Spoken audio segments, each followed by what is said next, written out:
Today we're going to talk about helping your students write more useful notes. I'm Thierry Jarrell, visiting scientist at Lawrence Livermore National Laboratory. For many years I worked in the computer centers here, and that put me in touch with a lot of science publishing, a lot of technical writing, and I've used things I learned there to help local teachers improve the literacy skills of their students. And one comment that teachers often make to me is, I wish my students would take more complete or detailed notes more useful to them. And so we're going to look today at some ways to help that happen. One of the nice things about improving the writing in your students' notes is that they are the direct beneficiaries. If they write more useful notes, then they will benefit from that later on in their own work. Who else would see their notes? Well, you see them as a teacher. If they become a working scientist, they might have a patent, and the patent attorney will see it. If they get really influential, maybe future historians will look at their notes, try to figure out what they did. When historians look at notes from past scientists now, they often comment that they have a lack of interiority, which means that the notes are full of data and numbers, but they can't figure out what the person was trying to do or what the problems were or where they were going. And that's important both to the person who writes the notes and to everyone else who would try to use them as well. So that's what we're going to try to address, is enriching the notes in a way that make them really more useful. Now, it's interesting that the new Common Core State Standards actually address this problem head on. Every one of the standards for high school has two parts, an A and a B, and part B is a content management part. It's, for the 11 and 12 grade level, for example, it says develop a topic thoroughly. Select the most relevant facts, concrete details, and examples, just the kind of things you'd like your students to have in their notes more often. And then part A of that same standard says, presentation. Introduce the topic, organize complex ideas, concepts, and information, create a unified whole, use linguistic moves to make the most of the content that you put in your notes. So both the presentation and content aspects of note-taking are in the new Common Core State Standards. And notes are a great place for your students to practice those skills every day. By the way, these handouts are available for download from this event. So let's take a look at an actual page of student notes and see kind of the obvious problems that occur. This is a page of a student notebook for a science fair project. So the students who wrote these notes knew from the beginning that other people would be looking at them. They knew that the judges in the science fair, the scientific review committee, could examine their notes as part of evaluating their project. And nevertheless, they took notes that lacked interiority, that are very superficial. You notice the top of the page, it says effects of creatine on mice. They put a title on every page. They spelled 2 of the 3 words wrong, but at least they had a title on there. There are lots of numbers on the page. Most of them have units, which is another good thing. But from there on, it's downhill. I mean, what were they doing on this page? The irony is not only could the judges not understand what the students were doing from here, the students couldn't. They'd only done the work a month or two before, and they couldn't use their own notebook to recreate what their activities were. Notice at the bottom there's a little prompt for the date on each page. The students did not fill that in, so they didn't give themselves a timeline. They couldn't look at this page and say, oh, now we know when this fell compared to other things, and we can put it in context. There's lots of numbers, lots of words, but no verbs, no sentences, nothing that reveals the activities the students were undertaking, the goals they had, the problems they encountered. I'm guessing there's kind of a double line across the middle of the page.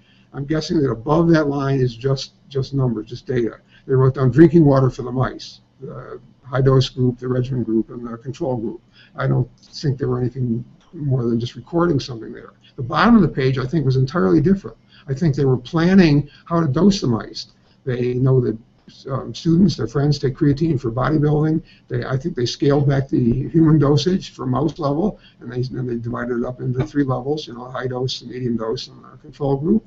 I believe the bottom half of the page is their attempt to figure that out. It says there in the middle dosage for creatine, loading dose is 0.3 of a gram per kilogram of mouse, but there's no discussion of what's going on, where they're going, where they got that number. I think they got it off the jar of creatine, but there's nothing to really reveal that. So they couldn't look at this page and recreate for the judges the actions they were taking, the direction they were going, the pitfalls they had encountered and had overcome. They really couldn't use these notes themselves, much less anyone else. It's common, very common for the problem. Now, one way to kind of see a better path is to look at notes taken by professional scientists, people who've gone on to professional careers, had notebooks, used them successfully. See what moves they made that helped them, your students could also make. So there are books of these available. This is one, Field Notes on Science and Nature, edited by Michael Canfield. He's captured and reprinted notes of fellow biologists that he's encountered over his long career to show off the strengths of the notes and suggest, to younger people that they could do the same. So here's a page. It doesn't look fancy. It doesn't look fancier than the student notes we just saw, but it actually is much more useful. First of all, it's got the date right at the top, 2 December 1992. So 20 years ago in the South Orkneys, this guy was doing bird observations, bird watching, counts of birds that he encountered that day. We know exactly when and where it took place, even though it's decades ago. The bottom half of the page, he's got his data. It says species recorded at sea on Coronation Island, and he's got the names of the birds and the two numbers separated by a slash. The first is the count at sea, and the second is the count on the island. And it's not lined up perfectly, but it's very easy to read. You can certainly go through it and see for each kind of bird the number he saw in the two places. They're in the order in which he encountered the birds, so it's very natural. It's not contrived in any way. If you look at the counts, you see that all the ones at sea are much higher than the ones on land until you get near the bottom. So it gets to Adelie penguins. There's 50 on land at sea and 1,000 on land. So that there's a discrepancy there. He knew that that would be interesting to himself and to other people who might look at his notes. So he explained it right on the spot. He says most in colonies still on eggs, but some had newly hatched young. So that explains why the penguin numbers are the reverse of all the other numbers. The other thing is, he knew that the data, when you're bird watching, you're doing counts like this, the data need to be put in the context of the situation. What was the day like when he took these numbers? So at the top of the page, he explains that. He says we had planned to reach Coronation Island early in the morning, so it was going to be an all-day count, but it didn't turn out that way. We were slowed down by ice and fog. We had weather conditions. Now we know what the weather was like 20 years ago in the South Orkneys. We picked up some British Antarctic Survey people. We put ashore at Shingle Cove, Coronation Island, about 1430. So now we know that this entire table of data was taken over a 2-hour period in the middle of the afternoon. That's crucial. If I go back to the South Orkneys today and try to count birds and get different numbers than he got, it could be because different time of day, different weather conditions. I can put my numbers in context and compare them with his numbers in an interesting way. And that would not be possible if he hadn't captured the situation, the problems he encountered, what he did about it, and how he took the notes, not just the numbers themselves, but the way they fit into the world when he was there. Here's another example, kind of different. This is another bird watcher. Okay. This is 23 May 1993. This is a fellow who takes sonograms, who records bird songs with a device, and he pastes the recording into his notebook. And you can see 3 of them are pasted on this page here. And at the right of each zigzaggy recording, he writes down his on-the-fly analysis of what kind of bird song that is. Maybe later he changes his mind. That's okay. He captures his current thoughts, labels each one as he goes along. He doesn't just leave it unlabeled. And then in the middle here, he's done a whole bunch, so at this point he sees a pattern. So he writes down the pattern. He captures it for himself and for anyone else. He says out of 26 songs recorded, there does not appear to be one type given preferentially. He may change his mind when he makes other recordings. That's fine. But now he's captured that conjecture at the time, and he can use it and other people can use it too. Even more interesting is what he wrote in the left-hand margin, that blank space along the side of the page there. The date of this page is 23 May 1993. And in the margin he wrote, tentatively, this little pattern, says later, check Vince's sonograms for 25 May. Are they intermediate for these and mine on 28 May? He must have gone back 5 days later and had this idea to compare his recordings with Vince's, whoever that is, and his other later ones. He didn't have time to do it right then, but he wrote down the idea so he would remember to go back and do it later. He captured this move for himself. He enriched this page of notes to make it more useful to him later on by annotating. He wrote notes on his notes. So these are just the moves that would be great if your students would make when they took notes.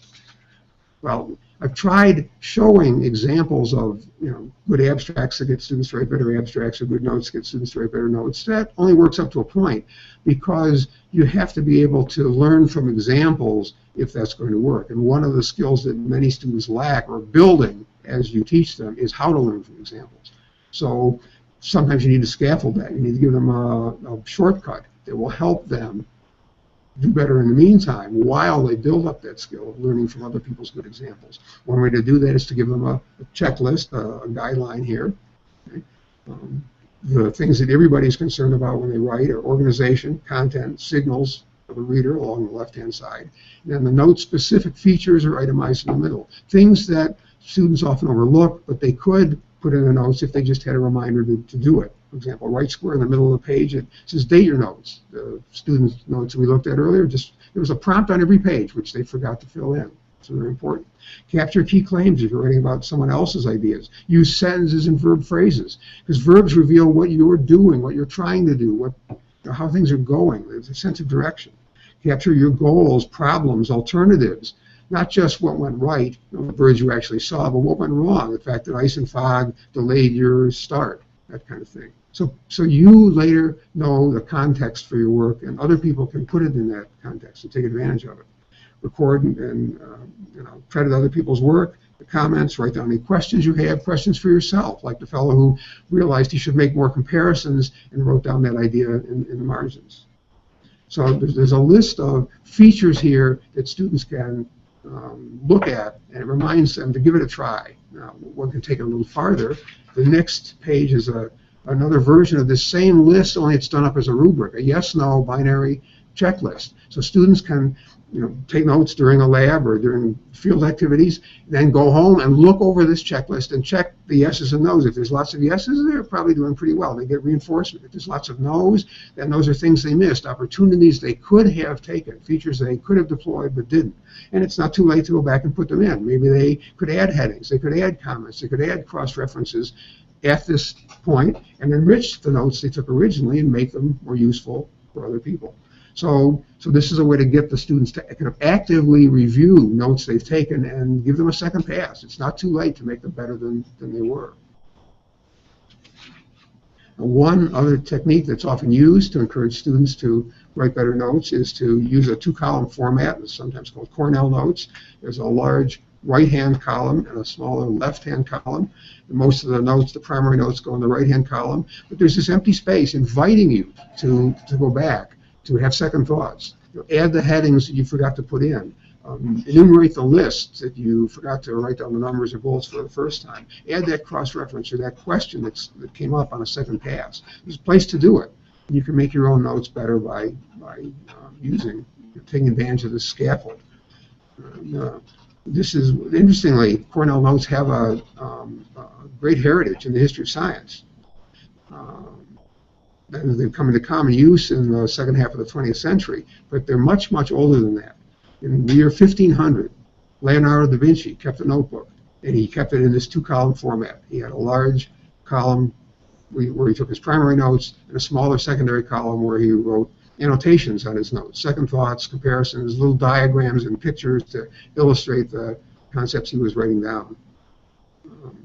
He did it in reverse because he used mirror writing, but same two-column format, and Leonardo's work turned out pretty well. So it's probably a safe example to copy. If you'd like to see more information on these approaches, these examples, if you'd like to get the checklist to try it out for yourself, there's a website that supports this little conversation. You can go there for free and download supplementary material that supports note-taking for yourself and for other students.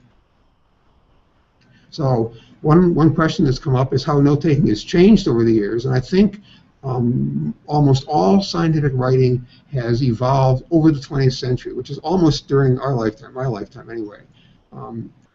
Before the 20th century, in the 1800s, there was a much more literary style and much more diversity. People took notes in much more scattered, different ways. There wasn't a standard approach to writing notes, to writing articles, to writing about science. In the early part of the 20th century, everyone got the idea, perhaps because of World War I, that medicine was the model for the sciences. And so people looked at what medical doctors did, physicians, and tried to copy them, even if they were in other fields. And medical doctors tended to use these more elaborate note-taking formats. They tended to write notes on their notes. They tended to use carefully crafted abstracts. A lot of the things that are very standard in science writing, public and private, today for everybody, were copied intentionally from the practices of physicians, of medical doctors in the early part of the 20th century. And it didn't happen all at once. Even with the end of World War II, my guessing was that by the Second World War, everybody was doing this. It was widespread. But studies have shown that that's not quite true. That it actually took the 1980s, 1990s. It was late in the 20th century when widespread note-taking and publishing practices became standardized in the sciences. And now it pretty much looks the same in every scientific discipline.